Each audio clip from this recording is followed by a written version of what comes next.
Mahatma Gandhi, c'est un des plus grands salopards à qui on a donné une image d'ange. Je m'en fous, je vais le dire. Déjà, si t'es noir et que tu l'aimes bien, sache que lui, il ne t'aimait pas. Gandhi, derrière son image de grand sage, une référence de la paix, sache que lui, c'était un gros raciste, un racelard. Il détestait les noirs. Il nous méprisait, il nous voyait comme des êtres primitifs. Pour lui, les Indiens seraient supérieurs et les Européens ont le devoir de nous coloniser. Vraiment un être plein de sagesse, sachant qu'il vivait en Afrique du Sud. Il vivait en Afrique, mais il n'aimait pas les noirs. Si avec ça, la limite, mais non, c'est aussi un gros pervers. Il dormait avec des petites filles toutes nues, dont sa nièce, parfois des mineurs. Tout ça pour tester sa chasteté.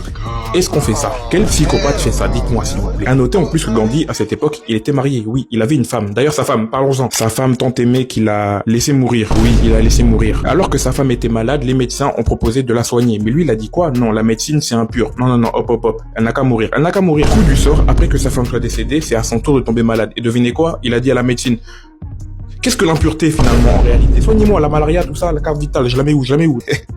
Votre gars, non. Vous savez que je pourrais faire une vidéo de 5 heures en disant toutes les dingueries de Gandhi. C'est un personnage qu'on peut déconstruire tellement facilement, tellement son image est basée sur un mensonge. Même en Inde, il n'est pas forcément si apprécié que ça. Il a renforcé les inégalités en se basant sur la politique des castes. Il légitimait le fait que certaines castes seraient supérieures à d'autres. Il trouvait même normal que les femmes se soumettent parfois même par la violence aux hommes. Et tout ce que je vous dis là, c'est retrouvable dans ses lettres. Les lettres qu'il a écrites lui-même. Je vous jure que c'est pas très difficile à trouver. Et malgré tout ça, le plus étonnant, c'est que dans nos manuels d'histoire, on a réussi à transformer ce personnage en figure de sagesse. On l'a transformé en héros parce qu'il portait un petit drap blanc et qu'il parlait tout doucement comme ça façon. N'oubliez pas, aucun humain ne mérite l'idolâtrie et encore moins ceux qu'on veut vous vendre comme des héros.